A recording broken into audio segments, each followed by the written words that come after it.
اچھا بھائی، قربانی کا گوشت کتنے دن تک استعمال کر سکتے ہیں؟ قربانی کا گوشت کتنے عرصے تک کھا سکتے ہیں؟ کچھ لوگ کہتے ہیں قربانی کا گوشت محرم الحرام سے پہلے ختم ہو جانا چاہیے۔ قربانی کا گوشت 3 حصوں میں تقسیم کرنا لازم ہے۔ قربانی کے گوشت کو 3 حصوں میں یعنی اپنے علاوہ رشتہ داروں اور غریبوں میں تقسیم کرنا لازم ہے، یا سارا گوشت خود بھی رکھ سکتے ہیں؟ بنت طالب کراچی سے، بہتر یہ ہے کہ 3 حصے کر دیں، ایک رشتہ داروں کے لیے، ایک مستحقین کے لیے، غریبوں کے لیے، اور ایک اپنے لیے۔ کوئی لازمی نہیں ہے۔ آج کل تو جتنے رشتہ دار ہیں اکثر قربانی کر رہے ہوتے ہیں، تو اگر رشتہ داروں کا حصہ نہ بھی رکھا تو 1/3 آپ غریبوں کے لیے نکال دیں تو بھی ٹھیک ہے۔ اور اگر کوئی خود غریب ہے اور بچوں کو گوشت پورے سال زیادہ مقدار میں کھانے میں نہیں ملتا، تو پھر اس کے لیے افضل یہ کہ پورا گوشت خود رکھے گا، کیونکہ اپنے بچوں کا حق دوسروں سے بہرحال زیادہ ہے۔ بعض غریب گھرانے ہوتے ہیں پورے سال گوشت نہیں ملتا ان کو بچوں کو کھانے کے لیے، بچے خوش ہوتے ہیں ابو گائے لائے ہیں، بکرا لائے ہیں، اب تو گوشت خوب دبا کے پھوڑیں گے ہم، تو ابا نے اٹھا کے صدقہ کر دیا، تو بچوں کا بڑا اس میں نقصان ہوتا ہے۔ تو شریعت یہ کہتی ہے کہ پہلے اپنے بچے بعد میں دوسروں کے بچے۔ تو اس لیے اگر کوئی غریب ہے اور خاندان بڑا ہے اس کا، تو اس کو چاہیے کہ وہ سارا گوشت خود ہی رکھ لے۔ حرام مغز کھانے کا حکم کیا؟ حرام مغز مکروہ ہے جبکہ اس کا شمار 7 ممنوع اجزاء میں نہیں ہوتا۔ فائز صاحب جدہ سے، حرام مغز بیچارے کا نام حرام پڑ گیا ہے، وہ ہے حرام نہیں۔ یہ جو ریڑھ کی ہڈی کے اندر ہوتا ہے یہ پیچھے کی طرف، تو یہ حرام نہیں ہوتا، اس کا نام پتہ نہیں کیوں لوگوں نے حرام مغز رکھ دیا ہے بہرحال یہ حلال۔ تو اور حرام مغز کھانے والوں کو، جو حرام مغز کو حرام کہتے ہیں، جب آپ ان کو سمجھاؤ کہ یہ حرام نہیں ہے تو وہ مغز کھانے لگتے ہیں، یعنی ہمارا مغز کھانے لگتے ہیں۔ تو ہم کہتے ہیں یار یہ ایک حلال مغز کو حرام کہنے کا نتیجہ ہے جس کی وجہ سے تم ہمارا حلال مغز کھا رہے ہو۔ تو بہرحال یہ حرام نہیں ہے، جائز ہے بالکل، اور اس کا نام بہتر ہے تبدیل کر دیں، کچھ اور رکھ دیں اس کا نام۔ اوجڑی کھانا حلال ہے یا مکروہ؟ بکرے کی اوجڑی کا کیا حکم ہے؟ سلمان علی، جائز ہے اگر اس کو اچھی طرح سے صاف کر دیا جائے، اس کی پرت اوپر سے اتار دی جاتی ہے اور صفائی اچھی طرح سے ہو، تو اوجڑی کھانا بالکل جائز ہے، اور بلکہ صحت کے لیے، پیٹ کے لیے سنا ہے مفید بھی بہت ہے۔ کپورے کھانے کا شرعی حکم، کپورے کھانا کیسا ہے؟ اگر کوئی کھا لے تو کیا حکم ہے؟ محمد ابراہیم سلیم، جائز نہیں ہے فقہ حنفی میں، اور اس کی دلیل بڑی مضبوط ہے۔ ایک تو صحابہ سے یا نبی صلی اللہ علیہ وسلم سے کہیں بھی ثابت نہیں ہے کہ جانور میں یہ چیزیں آپ نے کھائی ہوں کبھی، اور دوسری بات یہ کہ وہ نجاست کا محل ہے۔ اوجڑی میں بھی نجاست جمع ہوتی ہے لیکن اس کے اوپر ایک پرت ہوتی ہے اور وہ نجاست سرایت نہیں کرتی، جبکہ جو خصیتین ہیں ان میں تو نجاست اچھی طرح سرایت کر جاتی ہے، یہ متولد بھی ہوتی ہے یہیں سے، بنتی بھی یہیں سے نجاست، اس لیے اس کا کھانا جائز نہیں ہے۔ باقی کسی کا اختلاف ہو، امام شافعی کے فقہ کو کوئی فالو کرتا ہے تو وہ بھی مجتہد تھے، ان کی رائے میں جائز ہے، تو پھر ایسے اختلافی مسائل میں ایک دوسرے پہ شدت نہیں کرنی چاہیے۔ تو آپ احتیاط کریں، اگر کوئی کھا رہا ہے تو اس کا ہیڈک ہے، آپ اس کو الجھے نہیں آپ اس سے۔ اچھا بھائی، قربانی کا گوشت کتنے دن تک استعمال کر سکتے ہیں؟ قربانی کا گوشت کتنے عرصے تک کھا سکتے ہیں؟ کچھ لوگ کہتے ہیں قربانی کا گوشت محرم الحرام سے پہلے ختم ہو جانا چاہیے، کیا یہ صحیح ہے؟ عاقب شادو بھائی سے، نہیں، جب تک چاہے کھائیں، آپ اگلے سال قربانی تک بھی چلا سکتے ہیں اگر آپ کے پاس فریزر ہے یا گوشت اسٹور کرنے کا انتظام ہے۔ باقی یہ کہ اگر اللہ نے مال دیا ہے تو کھائیں اور کھلا کے ختم کریں، غریب ہیں تو اسٹور کر لیں، تو مالدار ہیں تو ایک کھا لیں اور جتنا کھا سکتے ہیں اور کھلا بھی دیں، جلدی جلدی کر لیں۔ تو باقی جائز ہے کہ جب تک چاہیں آپ استعمال کریں۔ اکثر میں اس پہ ایک چٹکلا بھی سناتا ہوں نا، ایک آدمی نے خواب دیکھا کہ اس کا بکرا جو ہے وہ جنت میں گھوم رہا ہے جو اس نے ذبح کیا تھا، لیکن ٹانگ نہیں ہے اس کی۔ تو اس نے پوچھا فرشتوں سے خواب میں کہ بھائی یہ میرا بکرا پورا یہاں آ گیا، ابھی تک یہ ٹانگ کیوں نہیں؟ اس نے کہا وہ ابھی تک تیرے فریج میں پڑی ہوئی ہے اس لیے۔ تو خیر ایک چٹکلا ہے، لیکن یہ کہ اللہ نے پیسہ دیا ہے، مال دیا ہے، تو کھا لیں جلدی جلدی اس کو، غریب ہیں تو پھر بھی اسٹور کر لیں۔ قربانی کا گوشت جہاں سے آیا کیا وہاں لوٹانا ضروری ہے؟ کیا قربانی کا گوشت جہاں سے آئے وہاں دینا ضروری ہے جیسے کہ عام رواج ہے؟ محمد حذیفہ گل کراچی سے، نہیں جی بالکل غلط ہے، اور یہ رواج اگر ہے تو رواج بھی ختم کریں۔ یہ تو نہیں کہ جس نے گوشت بھیجا تو آپ بھی گوشت دیں، تو بالکل غلط ہو گیا، تو فائدہ کیا ہوا اس کا گوشت بھیجنے کا؟ قربانی کی کھال کا کیا کریں، کس کو دیں؟ قربانی کے بعد چمڑے کے مصارف کیا ہیں؟ رحیم الدین متحدہ عرب امارات سے۔ دیکھیں جس نے قربانی کی ہے وہ جانور کا چمڑا خود بھی استعمال کر سکتا ہے، بیچ نہیں سکتا، بیچا تو قیمت صدقہ کرنی پڑے گی، لیکن ویسے استعمال کر سکتا ہے۔ اسے کھال کو دباغت دے دے، نمک لگا کے رکھ لے، اس کی اسمیل ختم ہو جاتی ہے، سوکھ جاتی ہے، اس کی جائے نماز بنا لے، کچھ بھی بنا لے، یادگار کے طور پہ رکھ لے۔ لیدر تو بڑی ایک قیمتی چیز ہے، بہت ساری چیزیں بن سکتی ہیں اس سے۔ تو میں نے ایک دفعہ بچپن میں قربانی کے جانور سے مسلح بنانے کی ناکام کوشش کی تھی، مجھے تجربے نہیں تھے، تو اب یوٹیوب پہ آپ سرچ کر سکتے ہیں، بہت سارے طریقے مل جائیں گے آپ کو۔ تو تو ایک بڑا اچھا لیدر مل جاتا ہے آپ کو, تو وہ جائز ہے, استعمال کر سکتے ہیں. لیکن اگر بیچ دیا تو پھر اس کی قیمت صدقہ کرنی پڑے گی. اسی طرح قربانی کی کھال آپ کسی کو صدقہ بھی کر سکتے ہیں. خلاصہ یہ کہ اس سے بزنس نہیں آپ کر سکتے. جس کو صدقہ کیا وہ جو چاہے کرے, آپ کے لیے اس کو یا تو ایز اٹ از استعمال کریں یا اس کو بیچ دیا تو اس کی قیمت صدقہ کر دیں, ورنہ اس کھال ہی کو صدقہ کر دیں. آپ اجرت میں بھی نہیں دی جا سکتی قصائی کو کہ تم یہ جانور ذبح کرو, کھال تمہاری ہوئی, یہ بھی جائز نہیں ہے. قربانی کی کھال امام مسجد کو دینا کیا؟ قربانی کی کھال امام کو امامت کی وجہ سے دینا جائز ہے. احتشام الحق, امامت کی وجہ سے کا مطلب یہ کہ امام کی اجرت میں وہ شامل ہو پھر تو حرام ہے, ناجائز ہے. لیکن اگر امام کی اجرت کا حصہ نہیں ہے بلکہ امام غریب ہے اور غریب اور مستحق سمجھ کے اس کو دیا جا رہا ہے, تو کسی کی بھی غریب کو دی جا سکتی ہے, تو امام بھی اگر غریب ہے تو اس کو بھی دی جا سکتی ہے. قربانی کی کھال گھر میں استعمال کرنا, کیا قربانی کی کھال اپنے کسی ذاتی استعمال میں لا سکتے ہیں؟ کوئی چیز بنوا کر گھر میں استعمال کر سکتے ہیں. حذیفہ ندیم کراچی سے, جی بالکل کر سکتے ہیں, تو کوئی حرج نہیں ہے, بالکل جائز ہے. لیکن بیچ دیا تو قیمت صدقہ کرنی پڑے گی. جانور کے ساتھ حرام اجزاء, جانور کی جو 7 حرام چیزیں ہوتی ہیں ان میں ایک غدود بھی ہے. یہ غدود کیا چیز ہوتی ہے وضاحت کر دیں. نور الامین حقانی, جانور کے جو چند اعضاء حرام ہیں وہ اس لیے حرام ہے کہ قرآن نے خبیث چیزوں کو حرام قرار دیا ہے. جگہ جگہ قرآن میں آتا ہے. تو کچھ جگہ تو ایسی ہیں جانور کی جہاں ہر وقت گندگی کا وہ یوں سمجھیں کہ مقر ہیں, جیسے خصیتین ہیں یا شرمگاہ ہے, یہ سب ہر وقت گندگی سے آلودہ رہتے ہیں. تو یہ بھی سلیم الطبع انسان کو یہ چیزیں کھاتے ہوئے گھن آتی ہے. تو اسی طرح غدود, غدود کا مطلب جانور کا کہیں بھی پھوڑا نکل آیا, بیماری کی وجہ سے پھوڑا نکل گیا, یا کوئی بھی جو رسولی جسے کہتے ہیں نا, تو اب کیا آپ نے جانور ذبح کرنے کے بعد وہ پھوڑے میں جو گوشت تھا وہ نکال کے کھا گئے, تو وہ بھی خبائث میں داخل ہے, گندگی میں داخل ہے. تو ہر خبیث چیز ناجائز ہے. تو اس لیے فقہ حنفی میں اس کو بھی ناجائز قرار دیا گیا قرآن کی اس آیت کی وجہ سے. تو پھوڑے ووڑے نکل آتے ہیں نا جانوروں کے, رسولی نکل آتی ہے, تو وہ جو غدود ہوتے ہیں جو یعنی گوشت سڑ جاتا ہے وہاں پہ ایک طرح کا, وہ بیماری کی وجہ سے ہوتا ہے وہ. تو اس لیے جانور جب ذبح کریں تو اس کی جو پھوڑا پھنسی کوئی ہو تو اس جگہ کو کاٹ کے پھینک دیں, آپ وہ استعمال نہ کریں.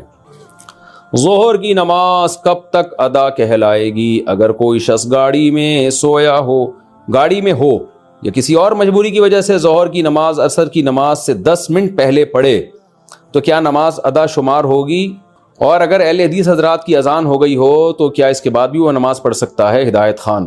دیکھیں اہل حدیث حضرات کے ہاں جو عصر کا وقت ہے نا, حنفیہ کے ہاں بھی عصر کا وقت اس میں شروع ہو جاتا ہے. افضل یہ ہے کہ وہ تاخیر کریں, جس میں حنفیہ جو نماز پڑھتے ہیں جب سورج کافی ڈھل چکا ہوتا ہے. اس پہ بہت سارے دلائل ہیں کہ امام حنیفہ کے نزدیک جو عصر کا وقت ہے بہتر وقت ہے, وہ بہت زیادہ اس پہ دلائل ہیں. میں ایک دفعہ پہلے کلپ ریکارڈ بھی کروا چکا ہوں, کبھی موقع ملا تو دوبارہ کرواؤں گا. خیر ابھی اختلافی مسئلے کا موقع نہیں ہے, لیکن ٹائم اس وقت بھی شروع ہو جاتا ہے جس وقت پہ اہل حدیث حضرات عصر کی نماز پڑھتے ہیں. تو اس لیے احتیاط اسی میں ہے کہ ظہر کو اس سے پہلے پڑھ لیا جائے. تو اگر ظہر کسی نے اس سے 10 منٹ پہلے پڑھ لیا تو وہ ادا ہی کہلائے گی, قضا نہیں کہلائے گی. اور اگر کسی نے اہل حدیث کے وقت میں عصر پڑھ لی تو عام حالات میں ایسا کرنا بہتر نہیں ہے, افضل نہیں ہے, خلاف سنت ہے ہماری رائے میں. لیکن اگر پڑھ لی تو اثر ہو جائے گی. البتہ سفر میں ہو آپ یا کوئی مشکل میں ہو تو پھر ضرورت کے وقت اس وقت بھی نماز بلا کراہت درست ہے, کوئی حرج نہیں ہے اس میں. تکبیرات تشریق کس پر واجب ہے؟ تکبیرات تشریق کس پر واجب ہے, اس کے پڑھنے کا کیا طریقہ ہے, نیز کتنے دن یہ پڑھی جاتی ہے؟ حسین وزیر. دیکھیں راجح قول کے مطابق تکبیرات تشریق گاؤں میں رہنے والوں پر بھی واجب, شہر میں رہنے والوں پر بھی واجب, اور مرد پر بھی عورت پر بھی, ہر عاقل بالغ پر واجب ہے. مرد اونچی آواز سے پڑھیں گے اور خواتین آہستہ آواز سے پڑھیں گی, اور جماعت سے نماز پڑھیں یا انفرادی نماز پڑھیں, ہر صورت میں واجب ہے. تو تکبیرات تشریق کیا ہے؟ اللہ اکبر, لا الہ الا اللہ, واللہ اکبر وللہ الحمد. یہ ایک دفعہ پڑھی جائے گی تکبیر. تو مرد اونچی آواز سے پڑھیں اور خواتین آہستہ آواز سے. اور خواتین یاداشت کے طور پر اپنی جائے نماز کے قریب کوئی پرچی ورچی رکھ لیں, کیونکہ خواتین بھول جاتی ہیں.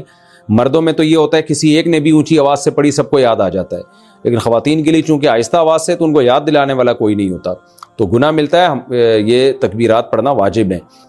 باقی یہ کہ کب سے واجب ہیں, تو 9 ذی الحجہ کی فجر یعنی بقرعید سے ایک دن پہلے فجر کی نماز سے یہ شروع ہوں گی, اور پھر 13 ذی الحجہ یعنی بقرعید کے 3 دن اور اس کے علاوہ ایک اور دن, اس میں عصر کی جو نماز ہوگی وہ آخری تکبیر اس میں کہی جائے گی, مغرب میں نہیں کہی جائے گی.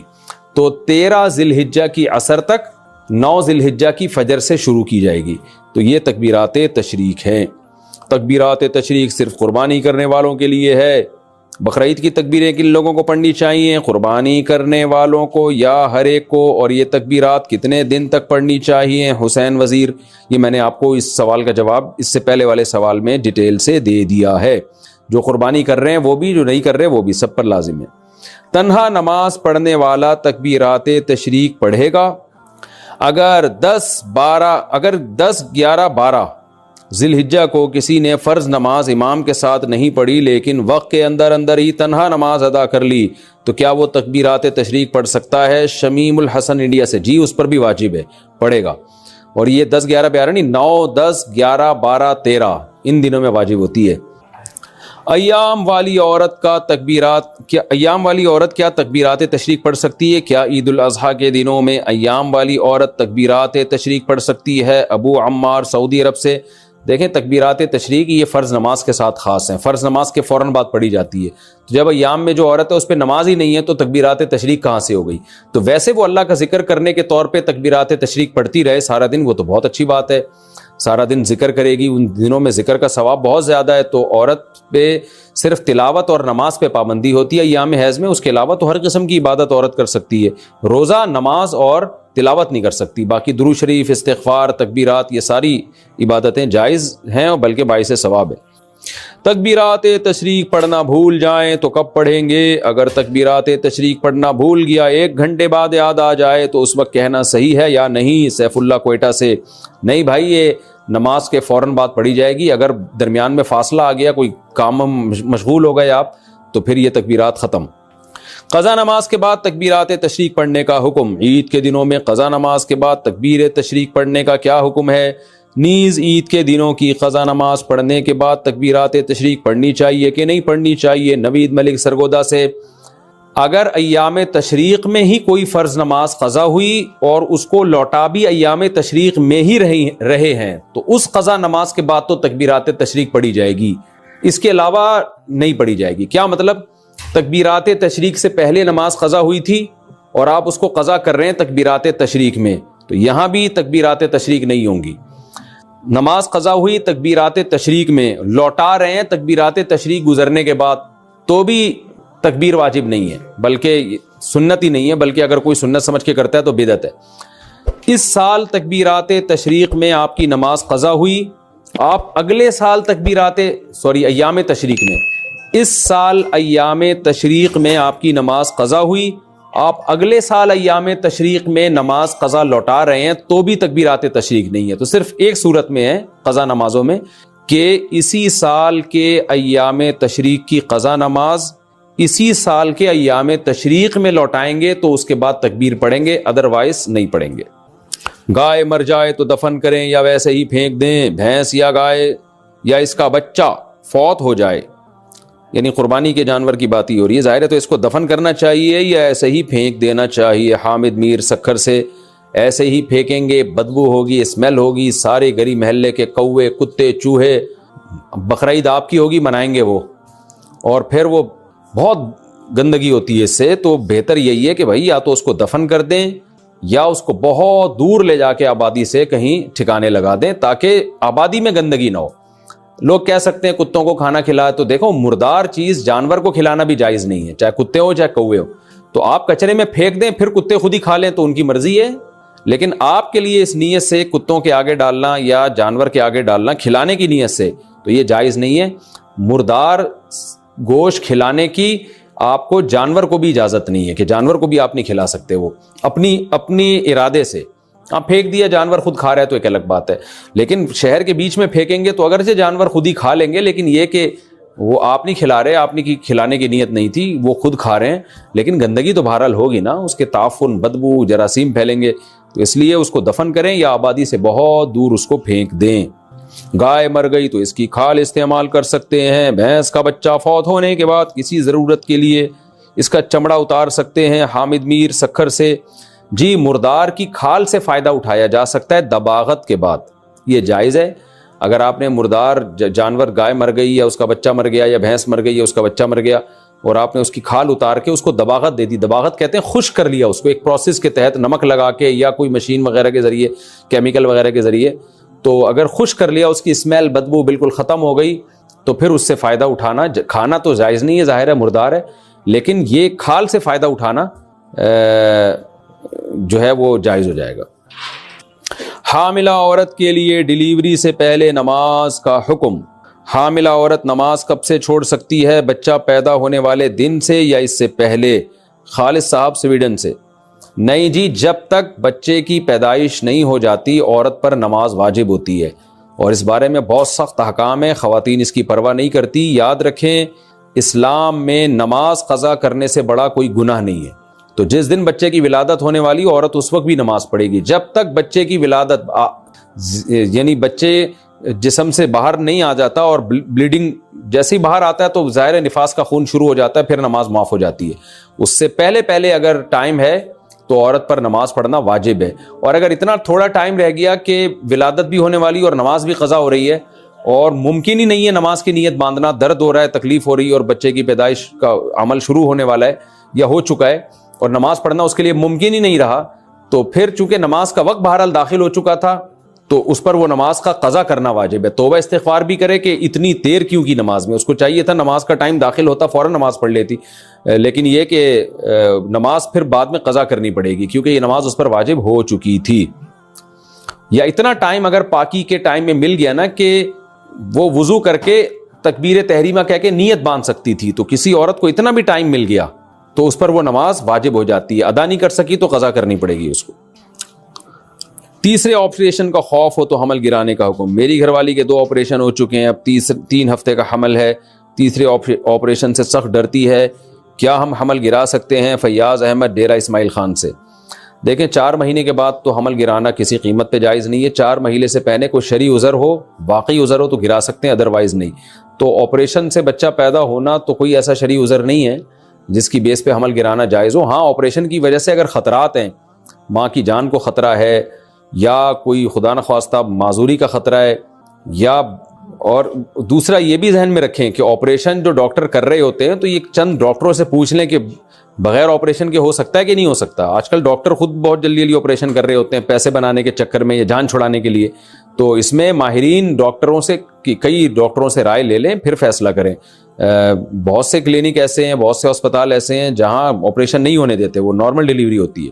جو لوگ باہر ملکوں میں رہتے ہیں, چائنا وغیرہ میں, وہ تو ہمیں بتاتے ہیں کہ یہاں تو آپریشن کرنے نہیں دیتے جب تک بہت شدید مجبوری نہ ہو. یہاں تک کہ پیشنٹ کہہ رہا ہوتا ہے کہ آپریٹ کریں, وہ ڈاکٹر کہتا ہے نہیں, پھر وہ کہتے ہیں نہیں نارمل اور نیچرل جو ہے وہی ہو, اسی طریقے سے ڈیلیوری ہوگی.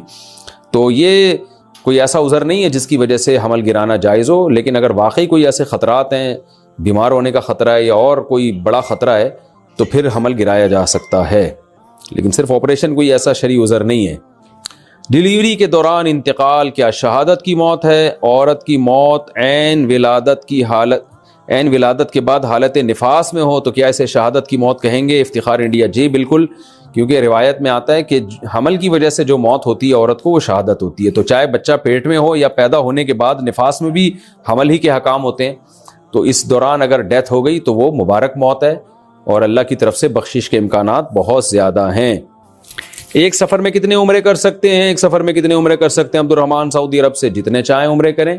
تو علماء کا اس میں بڑا اختلاف ہے کہ ایک سفر میں ایک عمرہ کریں اور پھر زیادہ طواف پہ زور لگائیں یا زیادہ سے زیادہ عمرہ کریں. تو دونوں آ رہے ہیں, ہر ایک کے اپنے اپنے دلائل ہیں. تو عموماً سعودی علماء جو فتویٰ دے رہے ہوتے ہیں وہ یہی کہ ایک سفر میں چونکہ نبی نے ایک عمرہ کیا ہے تو اس لیے ایک عمرہ کریں اور پھر زیادہ ٹائم طواف میں لگائیں. لیکن بعض صحابہ سے ثابت ہے کہ ایک سفر میں انہوں نے بہت سارے عمرے کیے ہیں. تو دونوں جائز ہیں, دونوں کی اپنی اپنی فضیلت ہے, جیسے چاہیں. ہر آدمی کا اپنا ذوق بھی ہوتا ہے اس بارے میں.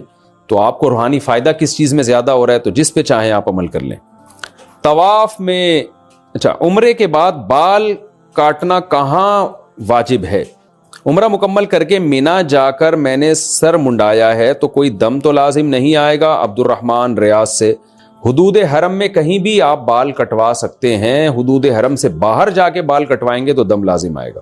عصر کے بعد طواف کے 2 نفل کا حکم. عمرے کا طواف عصر کے وقت مکمل ہوا مگر مکروہ وقت کی وجہ سے 2 رکعت ادا کیے بغیر سعی کر لی, بعد میں اہلیہ طواف کے 2 نفل پڑھنا بھول گئیں، نیز اہلیہ نے بال یہ سوچ کر نہیں کاٹے کہ جدہ پہنچ کر کاٹیں گے۔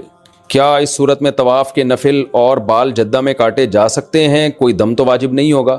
طواف کے 2 نفل تو بعد میں بھی پڑھے جا سکتے ہیں، لیکن یہ جو قرآن کہہ رہے لیتخذ بعضهم بعضا سخریا، میں نے دولت کو ایسے تقسیم کیا ہے کسی کے پاس اتنا کہ گننے میں نہ آئے اور کسی کے پاس کھانے کو روٹی نہیں ہوگی، تاکہ غریب آدمی ملازمت کرے امیر کی اور دنیا کا نظام چلتا رہے۔ اگر سب کے پاس پیسہ آ گیا، فیکٹریوں میں بوتلوں میں ڈھکن کون لگائے گا؟ کیا خیال ہے؟ سارے ہی سائنٹسٹ پیدا ہو گئے۔ یہ ماں باپ بھی کہتے ہیں نا ہر بچے کو ہم نے ڈاکٹر بنانے، انجینئر بنانے، بناؤ، بنے گا نہیں، کیونکہ سارے ڈاکٹر، انجینئر اور کمپنیوں کے مینیجر بن گئے تو بوتلوں میں، کمپنیوں میں ڈھکن کون لگائے گا بیٹھ کے؟ کچھ لوگوں کی بوتل کا کام کیا ہوتا ہے؟ کیا لگا رہے ہوتے ہیں؟ ڈھکن۔ یہ بزنس جاب ہے ان کی۔ آپ کہہ سکتے ہو تو مشینیں آ گئی ہیں، تو مشین کا بٹن دبانے کے لیے کوئی چارٹرڈ اکاؤنٹنٹ تھوڑی آئے گا، وہ بھی تو کوئی ملازم ہی رکھا جائے گا نا۔ بہت دیکھ رہا ہوں میں یوٹیوب پہ نا آج کل ریلیں آ رہی ہیں، پیسہ کماؤ، پیسہ ہی سب کچھ ہے، ہم تو حرم میں جا کے بھی دعا مانگتے ہیں پیسہ دے دے، بس پیسہ ہی پیسہ ہی پیسہ ہی۔ یہ وہ لوگ ہیں جن کے پاس پیسہ آیا اور ان کی کھوپڑی، بول لو نا، آؤٹ ہو گئی، کھوپڑی خراب ہو گئی۔ ان کو دیکھ کے تو لگتا ہے نہ آئے پیسہ بھائی، ہماری کھوپڑی ایسی خراب نہ ہو جائے۔ ایسی ترغیب جس سے غریب ڈپریشن میں جانا شروع ہو۔ آپ کہہ سکتے وہ اپنی نااہلی سے غریب ہے، کچھ لوگ اپنی نااہلی سے ہوتے ہیں، ان کو تو چپیٹ لگاؤ رکھ کے جا اور وہ ماں باپ پہلے سے لگا رہے ہوتے ہیں، گھر میں پڑا رہتا ہے، اٹھتا نہیں ہے۔ لیکن بہت سے لوگ دنیا میں ایسے ہیں، رہیں گے ہمیشہ، جو آپ سے زیادہ محنت کریں گے، آپ سے زیادہ ذہین ہوں گے، پھر بھی 2 ٹکے کا پیسہ ان کے پاس نہیں آئے گا۔ قرآن ایسے ہی تھوڑی بار بار کہہ رہا ہے یبسط الرزق لمن یشاء، جس کے لیے چاہتا ہوں روزی کے دروازے کھول دیتا ہوں، وَيَقْبِضْ، جس کے لیے چاہتا ہوں رزق کے دروازے بند کر دیتا ہوں۔ میں نے تو ایسے لوگ بھی دیکھے ہیں کچھ بھی نہیں کر کے بہت کما لیا، لکھ دوپل لگ گیا ان کا، بھائی کچھ بھی نہیں کرتے تھے، ویسے ہی کوئی بزنس ہلکا سا شروع کیا، پتہ نہیں کہاں سے کہاں پہنچ گئے۔ وہ کہتے ہیں یار ہمیں خود بھی نہیں پتا تھا اتنا نوٹ چھاپ لیں گے، اس میں ہم اتنا پیسہ آ جائے گا۔ تو نہ آنے میں دیر لگتی ہے اور نہ جانے میں دیر لگتی ہے۔ تو یہ اللہ کی دین ہے۔ جو موٹیویشن ہونی چاہیے وہ یہ کہ پلاننگ میں اور محنت میں کمی نہ ہو۔ بس کوئی بھی کام کرو، محنت اچھی ہو، پلاننگ اچھی ہو، نتیجہ کس کے ہاتھ میں ہے؟ اللہ کے۔ بس پھر مل جائے ٹھیک ہے۔ نہیں، 2 گڑبڑیں ہوتی ہیں، یا تو ہماری محنت بہت زیادہ ہوتی ہے، پلاننگ صحیح نہیں ہوتی، اس کا بھی نتیجہ کوئی اچھا نہیں نکلتا، برباد محنت آپ کی۔ لوگ کر رہے ہوتے ہیں نا، صحت کے لیے محنت بہت کر رہے ہو، ڈنڈ پیل رہے ہو، جا کے دوڑ رہے ہو، سیڑھیوں پہ جا رہے ہو، آ رہے ہو، اور چرس پی رہے ہو بیٹھ کے، نشہ کر رہے ہو بیٹھ کے، نیند لے نہیں رہے آپ۔ مثال کے طور پر جو سوتے نہیں ہے نا، ان کو ورزش سے فائدے کے بجائے الٹا نقصان ہوتا ہے، کیونکہ جب آپ ورزش زیادہ کرتے ہو آپ کو گہری نیند، کیونکہ ہماری باڈی کی ریپیئرنگ کب ہوتی ہے؟ نیند میں۔ اب باڈی کو ریپیئرنگ کا، ڈینٹنگ پینٹنگ کا موقع دے نہیں رہے آپ، اور اس کو کھپائے جا رہے ہو، اپنی انرجی کو استعمال کرتے جا رہے ہو، تو بیڑا غرق ہو جائے گا باڈی کا۔ جتنے بھی ماہر ہیں جو فزیکل فٹنس کے ماہرین ہوتے ہیں، بولتے ہیں بھائی ورزش کرو گے تو گہری نیند ضروری ہے، اور ورزش کے بعد آتی بھی ہے گہری نیند۔ لیکن بعض لوگ ساری رات ٹی وی دیکھ رہے ہیں، موبائل دیکھ رہے ہیں، پھر آدھا گھنٹہ سوئے، آفس چلے گئے، ان کے لیے ورزش بالکل بھی نہیں ہے، بیڑا غرق ہو جائے گا بھائی۔ تو اب وہ کیا ہے، محنت بہت زیادہ ہوگی، آؤٹ پٹ کیا ہوگا؟ زیرو۔ بعض لوگوں کی پلاننگ بہت ٹائٹ ہوتی ہے کہ یہ کریں گے یہ کریں گے، وہ پلاننگ ہی پہ ساری زندگی گزر جاتی ہے۔ جیسے جو اسکول میں بچے پڑھتے ہیں، کہتے ہیں ہم ہفتے سے پڑھائی شروع کریں گے۔ مجھے بتاؤ یہاں کتنے لوگ بیٹھے ہیں، وہ آیا ہفتہ آج تک ہے؟ مہینے کی اب 1 جنوری ہے نا، سال کا پہلا دن 1 جنوری، وہ ہماری زندگی میں ایک انقلاب لے کر آئے گا۔ سال کا پہلا دن 1 جنوری 2025 ہے، تو ہم 26 سے انشاءاللہ سب کچھ چھوڑ چھاڑ کے نیک پرہیزگار نیٹ کلین، میرے بھائی جس دن مر رہا ہوگا نا، اللہ سے کہے گا اللہ 1 جنوری تک زندہ رکھ، اب تک تو جو ہوا معاف کر دے، آئندہ اللہ کہے گا معاف نہیں کروں گا میں۔ جنہوں نے کرنا ہوتا ہے آج سے کرتے ہیں بھائی، وہ ابھی سے کرتے ہیں۔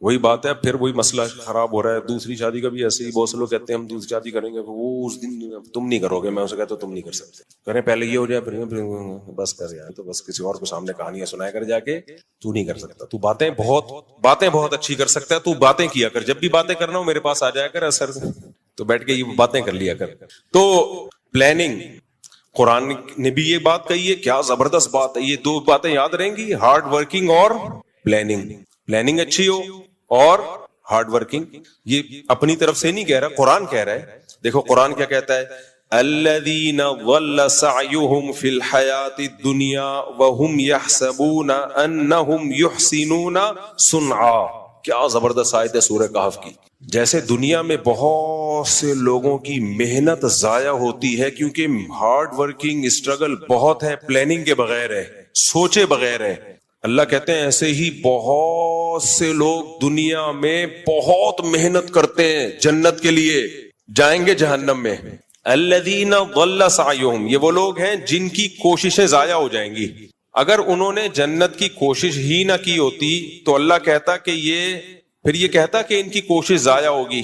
بولو نا آپ لوگ, اللہ کہتا کہ ان کی کوششیں ضائع ہوں گی, کہتا نہ. اس کا مطلب کوشش بہت کی انہوں نے, اور کی بھی کس کے لیے؟ قرآن کہہ رہا ہے یہ کوشش انہوں نے کی جنت کے لیے. لیکن قرآن کہہ رہا ہے ان کی یہ کوششیں یعنی اسٹرگل, ہارڈ ورکنگ, یہ کوشش اور محنت ہونے کے باوجود برباد. اور اللہ کہتے ہیں وَهُمْ يَحْسَبُونَ أَنَّهُمْ يُحْسِنُونَ صُنْعًا. یہ دنیا میں سمجھتے رہے ہم جو کوشش کر رہے ہیں اتنا خدا کو خوش کرنے کے لیے, جنت کے لیے اتنی کوششیں کر رہے ہیں, بہترین کام ہم کر رہے ہیں. یعنی یحسبون انہم یحسنون صنعا, ان کا اپنا نظریہ بھی یہی تھا کہ ہم صحیح کام کر رہے ہیں. دیکھو ایک گمراہ وہ ہوتا ہے جس کو پتا ہو کہ میں غلط کر رہا ہوں پھر بھی غلط کر رہا ہوں, وہ تو سمجھ میں آتا ہے گمراہ. لیکن وہ بیچارہ تو یہ سمجھ رہا ہے کہ میں جو کام کر رہا ہوں اس سے اللہ خوش ہو رہا ہے, اور اللہ بھی خوش ہو رہا ہے, اور جنت بھی ملے گی, نیک کام ہو رہا ہے, اور پھر اس کو صحیح سمجھ کے اس میں زندگی کھپا دے. لیکن اللہ کہہ رہے ہیں جائے گا کہاں؟ جہنم. وجہ اس کی ہے کہ ایک بہت بڑا فالٹ تھا اس کا, یہ خود سے کیوں سمجھنا شروع کر دیا کہ میں صحیح کر رہا ہوں. اس کے صحیح ہونے کی آپ کے پاس دلیل کیا تھی؟ ایک مثال سے بات سمجھاتا ہوں میں. آپ نے سوچا کہ یار میں 200-250 کلو کا ہو گیا ہوں, میں صحت بنانے کے لیے اب ٹائٹ کوشش کرتا ہوں, میں بہترین کوشش, وہی ہے ڈنڈ پھیلنا, بھاگنا, دوڑنا, یہ وہ. اور اب یہی سمجھ رہے ہو آپ کہ یار میں صحیح کوشش کر رہا ہوں. نیند لے نہیں رہے آپ, خوراک پہ کنٹرول کر نہیں رہے آپ, کیونکہ جب بھاگتا دوڑتا ہے بھوک زیادہ لگتی ہے تو 6 برگر کھانا شروع کر دیا آپ نے, ایک کے بجائے کتنے؟ 6. 150 کلو میں 6 کا پتہ نہیں چلے گا. جو جس کا وزن 150 کلو ہو نا تو 6 تو دائیں بائیں جا کے کھانچے میں پتہ ہی نہیں چلتا. میرے پاس اتنے کلو کے لوگ آتے ہیں, ہر طبقہ آتا ہے, تو میں زیادہ نہیں بولوں گا پھر بولیں گے ہمارا مذاق اڑا رہے ہیں, لیکن میرے پاس ایسے پیس آتا ہے نا, سب پیس آتا ہے. اچھا ایک بات بتاؤں بیان سے ہٹ کے, ابھی ایک صاحب ہیں ٹک ٹاک پہ آج کل, وہ بڑی موٹیویشن آ رہی ہے ان کی, ایسا میاں بیوی کے بہت حقوق بیان کر رہے ہوتے ہیں. میں تو اپنی بیوی سے جو ہے اتنی محبت کرتا ہوں, یہ وہ, ہو سکتا ہے کرتے ہوں, ویسے اس طرح کے لوگ اکثر میڈیا پہ کر رہے ہوتے ہیں, خیر کرتے ہوں گے, ہمیں اچھا گمان رکھنا چاہیے. وہ کہنے لگے یہ جو ہے نا شادی ہمیشہ اپنی ہم عمر میں ہونی چاہیے, ایج ڈفرنس بالکل صحیح نہیں ہے, بالکل غلط. آپ 30 سال کے ہیں تو 25-28 اتنی ہو, جبکہ یہ اسلام کا نظریہ نہیں ہے. تو میں اس لیے اس پہ بول رہا ہوں. یہ ساری چیزیں کہاں سے لے رہے ہیں؟ یورپ, امریکہ سے, جن کا اپنا کوئی فیملی سسٹم سرے سے رہا ہی نہیں ہے.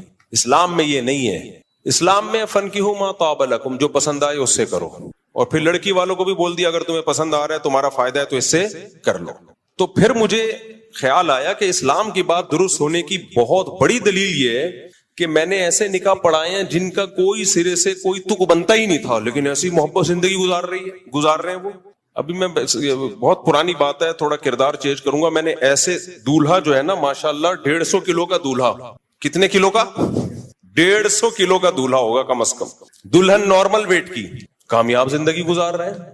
حالانکہ وہ کوئی میچنگ لگتی نہیں ہے بھائی. یہ محبت ایک ایسی چیز ہے, یہ ہر ایک کے الگ سافٹ ویئر ہیں اللہ نے ڈالے ہوئے ہیں.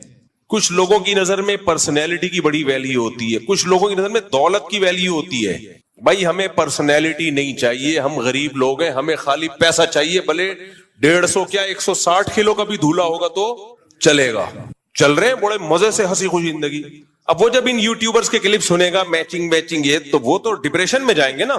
ایسے بھی میں نے دیکھے رشتے، 18-20 سال کی لڑکی 60 سال کا لڑکا، اس زمانے میں لڑکا نہیں آدمی، ایسی محبت سے زندگی گزار رہے ہیں. کبھی آپ خوشبو لگا کے اکیلے آؤ تو میں پھر بتاؤں گا کون کون کہاں کہاں رہتا ہے. ایسی مثالی زندگی محبت والی گزر رہی ہے کہ آپ کی سوچ سے بھی زیادہ. بس اس کو 20 سال والی کو اپنا 60 سال والا بندہ پسند ہے. اب وہ جب وہ یہ کلپ دیکھے گی کہ میچنگ یہ جو موٹیویشنل آج کل آ رہے ہیں اور اس طرح کی باتیں کر رہے ہیں، وہ تو پھر گھر خراب ہوگا کہ نہیں ہوگا.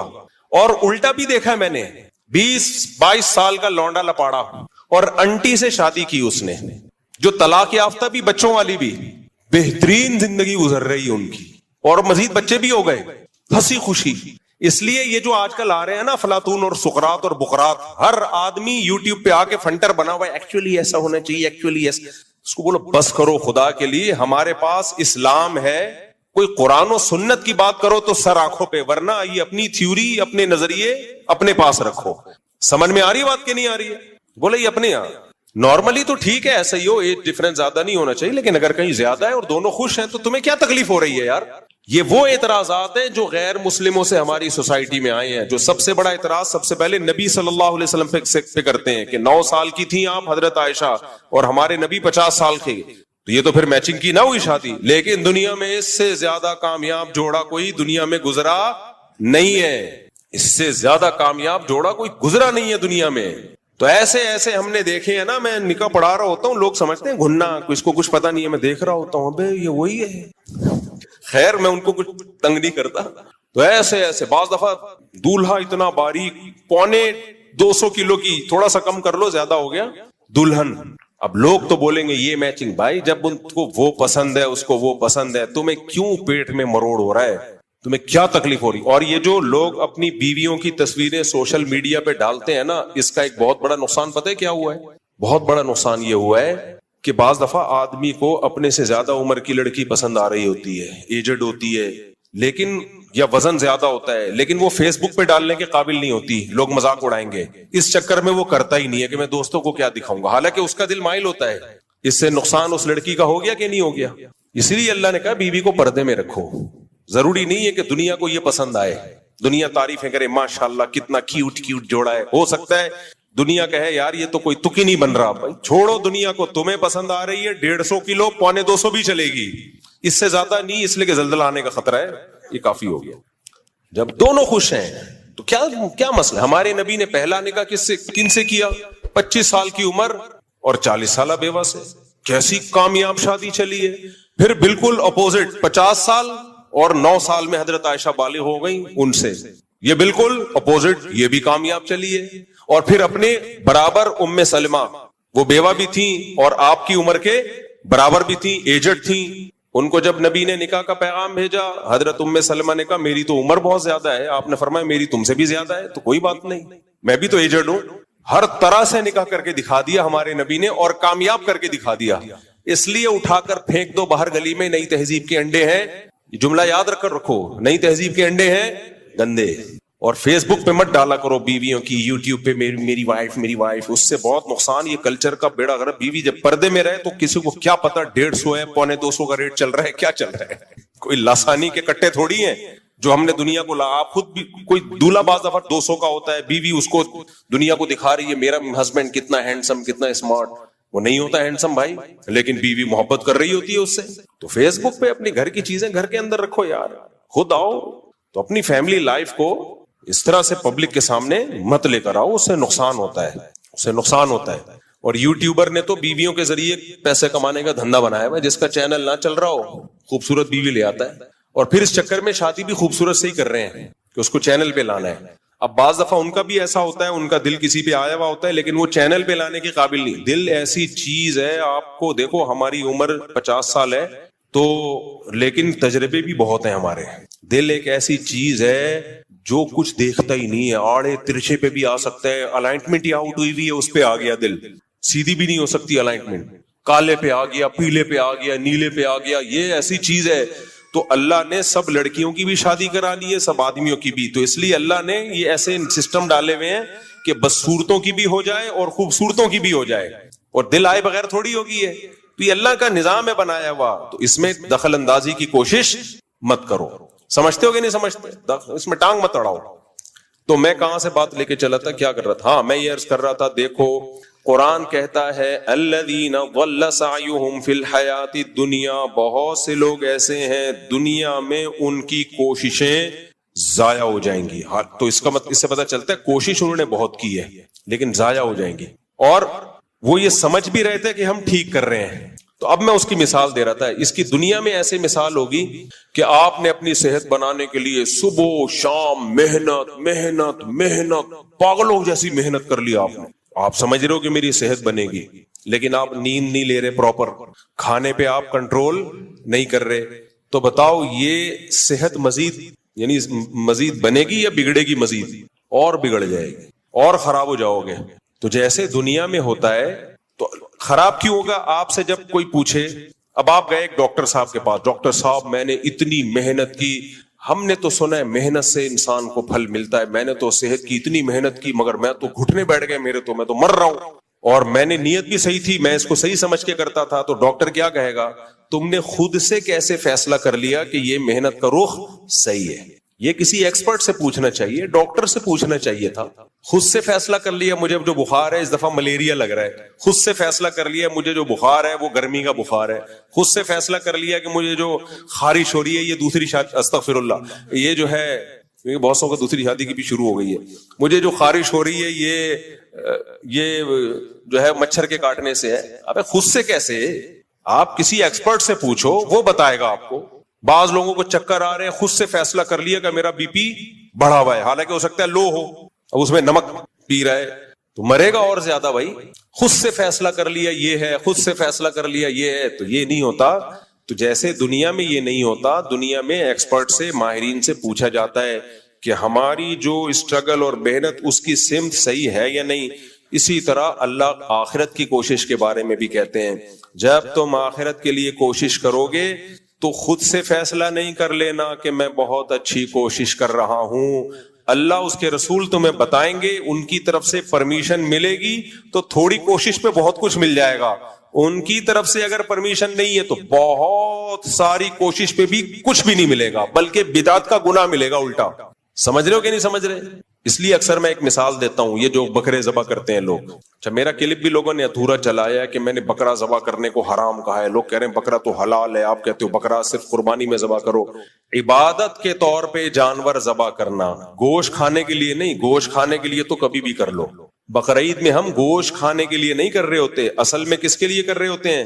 عبادت کے لیے, اللہ کے لیے. پھر اللہ کہتا ہے گوشت بھی کھا لو. خالی گوشت کھانے کے لیے کرتے تو ہم بے وقوف ہیں, 10-15 لاکھ کی گائے کاٹ رہے ہیں. گوشت کھانے کے لیے کرنا ہوتا تو قصائی سے بہت سستا میں مل جاتا ہے, کٹے کا گوشت مل جاتا ہے. کٹے کا, کٹا ہی بولتے ہیں نا, کٹے کا, کٹوں کا یا پتہ نہیں کٹے کا. وہ جو جانور, کچھ جانور ایسے ہوتے ہیں بقرعید کے جو بڑے فینسی لگتا ہے کہ یہ پالنے کے لائق ہیں, ان کو ذبح کرتے ہوئے رونا آ رہا ہوتا ہے. کچھ جانور ایسے ہوتے ہیں کاٹ دو, آدمی کہتا ہے اس کو جلدی سے کاٹو, کہتے ہیں کٹوں کا مال ہے, کٹوں کا. تو ہم گوشت کے لیے تھوڑی کرتے ہیں, یہ ہم کس کے لیے کرتے ہیں؟ اللہ کے لیے. اسی طرح جب ہم حج پہ جاتے ہیں تو بکرا ذبح کرتے ہیں, یا تو دم کے طور پر ہوتا ہے, ہم سے حج میں کوئی غلطی ہو گئی تو کفارے کے طور پہ بکرا کاٹا جاتا ہے. وہ صدقہ کرنے سے وہ کفارہ پورا نہیں ہوگا. یا ہم دم شکر کہ حج عمرہ ایک سفر میں کر لیا, حج قران یا حج تمتع, تو شکر کے طور پہ بکرا کاٹا جاتا ہے. اس کا گوشت کھانے کی اللہ نے اجازت دے دی, تو وہ بھی بکرا, دمبا, گائے یہ کاٹے جائے گا. اسی طرح بچہ پیدا ہوتا ہے عقیقے کے طور پر, تو یہ بھی گوشت کے لیے نہیں ہے, یہ اصل میں کس کے لیے ہے؟ شکرانے کے لیے. شکرانے کے لیے ہم جانور کاٹتے ہیں. پھر اللہ نے کہا چلو کاٹ دیا تو اب کھا لو اور کھلاؤ. جب ہم حج میں ہم سے کوئی احرام میں غلطی ہو گئی, اس غلطی میں اللہ نے کہا بکرا کاٹو, تو اللہ نے کہا کاٹو, کھاؤ نہیں, غریبوں کو کھلاؤ. وہ کھا نہیں سکتے آپ. لیکن حج میں عمرہ اور حج ایک ساتھ کر لیا, شکرانے کا بکرا کاٹا, تو اللہ نے کہا دم والا بھی میرے لیے, یہ والا بھی میرے لیے, لیکن اس کا تم کھا سکتے ہو. اس طرح بقرعید میں جب ہم بکرا کاٹتے ہیں, اللہ نے کہا یہ میرے لیے گوشت کھا سکتے ہو. اگر اللہ اجازت نہیں دیتا تو ہم نہیں کھاتے. تو یہ 3 موقع ایسے ہیں جن میں بکرا کاٹنا, دمبا کاٹنا, گائے کاٹنا, اونٹ نہر کرنا عبادت کے طور پر ہے, ثواب کے طور پر ہے. اس کے علاوہ چوتھا کوئی ایسا موقع نہیں ہے جہاں بکرا کاٹنے پہ کاٹنے کا کوئی ثواب ملے گا. اس لیے میں کہتا ہوں صدقے کے بکرے کا اسلام میں کوئی تصور نہیں ہے. صدقے کا ہے, صدقے کے بکرے کا نہیں ہے. لوگ کہتے ہیں ہم کاٹ کے گوشت کھلاتے ہیں اس کا. بھائی ویسے ہی گوشت خرید کے کھلا دو, وہ سستا پڑے گا. راشن ڈال دو, پیسے دے دو. یہاں لوگوں کا نظریہ خراب ہے. وہ کہتے ہیں نہیں خون گرے گا تو بلائیں ٹلیں گی. نا نا نا نا نا, یہ وہ کوشش ہے جو آپ کی اپنی طرف سے ہے. قرآن و سنت میں ہمیں بکرا کاٹنا کوئی عبادت اس کو نہیں قرار دیا. 100 بکرے بھی کاٹ دو گے کچھ بھی نہیں, بدعت کا گناہ ملے گا. اگر ثواب سمجھ کے کاٹ رہے ہو بدعت کا گناہ ملے گا کہ کیوں کاٹ رہے ہو. اب بتاؤ لوگوں کے گھر میں بلائیں آتی ہیں, مصیبتیں آتی ہیں, تو بکرے کاٹتے ہیں کہ نہیں کاٹتے؟ وہ کہتے ہیں بکرے کاٹیں گے تو بلائیں ٹلیں گی. کیوں ٹلیں گی بھائی؟ یہ اللہ نے کہا ہے. بلائیں لانے والا کون؟ بولو نا اللہ. تو ٹالنے والا کون؟ اللہ. تو اللہ نے کہا صدقے سے بلائیں ٹلتی ہیں, بکروں سے کہیں بھی نہیں کہا. تو صدقہ کرو, پیسے دے دو غریب کو, وہ سستے میں ہے. اور اس میں غریب جو چاہے گا کر لے گا. راشن ڈلوا دو اس کے گھر میں, آلو پیاز ٹماٹر ڈلوا دو, دالیں ڈلوا دو, جس کی زیادہ ضرورت ہے, جو روز کھائے. بکرا تو ایک ٹائم کھا کے ختم کر دے گا وہ. تو یہ کانسیپٹ ہی غلط ہے. تو اس لیے قرآن کیا کہتا ہے؟ الذین ضل سعیہم فی الحیات الدنیا, یہ وہ لوگ ہیں جنہوں نے دنیا میں بہت ساری کوششیں کی اور وہ سمجھتے رہے کہ ہم صحیح ٹریک پر ہیں. اب دیکھو ہندو جو مندر میں جا کے عبادت کرتا ہے اس کی نیت بھی بھگوان کو خوش کرنے کی ہے. ساری زندگی خوش کرتا رہے لیکن بھگوان اس سے خوش بولو نہیں ہوگا. وہ کہا کہ کیا دلیل ہے کہ تم نے ان بتوں کو میرے ساتھ شریک کر لیا, ان کے سامنے کیوں جھک رہے ہو؟ کیا لگتے ہیں تمہارے بھائی؟ کرتے رہو کوششیں ساری زندگی, کچھ بھی نہیں حاصل ہوگا, بار برباد ضائع. مشرکین مکہ کیا کرتے تھے؟ دیکھو جوا کھیلتے تھے اور جو بھی جوے میں رقم جیتتا, جیسے فار ایگزامپل سب نے 1000 روپے ملائے 10 بندوں نے, تو 10,000 روپے ہو گئے. جو جوا جیتے گا اس کو کتنے مل جائیں گے؟ 10,000. تو وہ کیا کرتا تھا؟ اب غریبوں کو کھانا کھلاتا تھا. اس سے عربوں میں سخاوت تھی نا, بھائی غریب کو کھانا تو کھلانا ہے. ہر شخص چاہتا تھا میں کھلاؤں. پیسے ہوتے نہیں تھے یار, 1000 روپے میں کیسے کھلاؤں. جذبہ بہت اچھا تھا. کہتے چلو جوا کھیلتے ہیں, جو جیتے گا وہ کھلائے گا. تو جیت جاتا تھا, یہ کھلاتا تھا. اللہ نے اس کے بارے میں کہا 100 کیا, یعنی مفہوم قرآن و سنت کا اپنے الفاظ میں بیان کر رہا ہوں. اس طرح تم 100 نہیں 1 کروڑ لوگوں کو بھی کھلاؤ گے بیکار. کوئی نہ صرف یہ کہ ثواب نہیں ملے گا, حرام کمانے کا گناہ, جوا کھیلنے کا گناہ. انما الخمر والمیسر والانصاب والازلام رجس پلید. اللہ کی نظر میں پلید کہلاؤ گے, جواری کہلاؤ گے. کیا کہلاؤ گے؟ جواری, سٹے باز, جواری, پلید, ناپاک. کیسے کیسے نام دیے اللہ نے جواریوں کو جو جوا کھیلتے ہیں. حالانکہ وہ محنت کر کے کیا کر رہے ہیں؟ غریبوں کو کھلا رہے ہیں. محنت بھی ہو رہی ہے, نیت بھی ان کی اچھی ہے. لیکن بھائی بات یہ کہ آپ نے پہلے پوچھا تو ہے نہیں کہ خدا اس عمل سے خوش ہوتا بھی ہے کہ نہیں ہوتا. تو میں یہ عرض کر رہا تھا کامیابی کے لیے 2 چیزوں کا ہونا بہت ضروری, چاہے دنیا کی کامیابی ہو چاہے آخرت کی کامیابی. نمبر 1 محنت, نمبر 2 پلاننگ. محنت ہو پلاننگ نہ ہو بیڑا غرق, پلاننگ ہو محنت نہ ہو بیڑا بولو غرق. اب پلاننگ میں کیا چیز آتی ہے؟ محنت تو خود ہی کرنی پڑے گی. پلاننگ میں آتی ہے سب سے پہلے جب بھی آپ کسی کام کی, مثال کے طور پر آپ نے ایک ہدف بنایا, میں نے پیسہ کمانا ہے. یہ میں اس لیے مثال دیتا ہوں کہ اصل ہدف ہمارا ہونا چاہیے جنت میں جانا ہے. لیکن مثال پیسے کی دو نا تو فوراً سمجھ میں آنا شروع ہو جاتی ہے. جنت میں بھی اسی طرح ہی جائے گا آدمی. تو پلاننگ کا کیا مطلب؟ بھائی کم سے کم محنت میں زیادہ سے زیادہ کیسے کمایا جا سکتا ہے, کم سے کم محنت میں زیادہ سے زیادہ کیسے کمایا جا سکتا ہے. اور پلاننگ میں سب سے پہلا جو جزو ہے نا پلاننگ کا وہ ہے مشورہ. ان لوگوں سے مشورہ لینا جو اس کام کے ایکسپرٹ ہوں, ان لوگوں سے مشورہ. سب سے پہلی بات مشورہ ہو. مشورہ کن لوگوں سے ہو؟ جو اس کام کے ایکسپرٹ. نمبر 3 بلکہ ایکسپرٹ ہونا بھی کافی نہیں ہے, آپ کے ساتھ مخلص بھی ہوں. کیونکہ آپ نے کسی نے دودھ کی دکان کھولی ہوئی ہے, آپ مشورہ لے کے اسی کے پڑوس میں دودھ کی دکان کھول رہے ہو, وہ آپ کو اچھا مشورہ دے گا؟ کیا کہا کم بخت تیری چل گئی میرے تو بیٹھا گیا بٹا. تو آپ بے وقوف ہو, آپ اس سے مشورہ کیوں لے رہے ہو؟ آج ایک بندہ آیا, آپ کی اطلاع کے لیے عرض ہے کہ قربانی یہودیوں میں بھی تھی اور عیسائیوں میں بھی تھی. آدم علیہ السلام سے لے کر اب تک جانور کو ذبح کرنے کا حکم یہ تمام آسمانی مذاہب میں موجود تھا. لیکن یہودیوں اور عیسائیوں کے جو مفکرین تھے، جس طرح آج ہمارے ہاں بھی بہت سے مفکرین پیدا ہو گئے ہیں، انہوں نے ایکچولی کر کے نا اصل میں قربانی کا جو فلسفہ تھا، ایکچولی مقصد تو یہ ہے کہ کسی کا گوشت کھا لے. تو ایکچولی اگر ہم کسی کے ساتھ تعاون کریں، ایکچولی آج کل بے روزگاری ہے، تو آپ دیکھیں ایک اتنا موٹا جانور 1.5-2 لاکھ کے جانور لانے سے بہتر ہے کہ کسی غریب کے منہ میں 2 نوالے رکھ دیں. تو کیوں نہیں؟ اور پھر جانور ذبح ہوتا ہے، خون، اور پھر جانور کو گرانا، اور پھر اچھے پڑھے لکھے لوگ وہ گائے کے ساتھ کھڑے ہوئے ہیں، اچھے نہیں لگ رہے بالکل بھی. تو وہ یہ، اور پھر ان جانوروں کو کاٹنے میں کیا فائدہ ہے بھائی، اس سے گوشت مہنگا ہو جاتا ہے. تو یہ کرا کے اپنے دین اور مذہب، جیسے ہمارے یہاں غامدی صاحب معذرت کے ساتھ، تو ہمارے ہاں ذرا لیٹ پیدا ہوئے ہیں، ان کے ہاں جلدی پیدا ہو گئے تھے. یعنی اس قسم کے جو مفکرین ہیں وہ تھوڑا سا ہمارے ہاں اب پیدا ہو رہے ہیں، اسپیڈ کے ساتھ ہو رہے ہیں. ان کے ہاں اس قسم کے مفکرین پہلے پیدا ہو چکے تھے. تو وہ دین اور مذہب کا کر دیا انہوں نے بیڑا غرق. ان کے علماء بھی اسی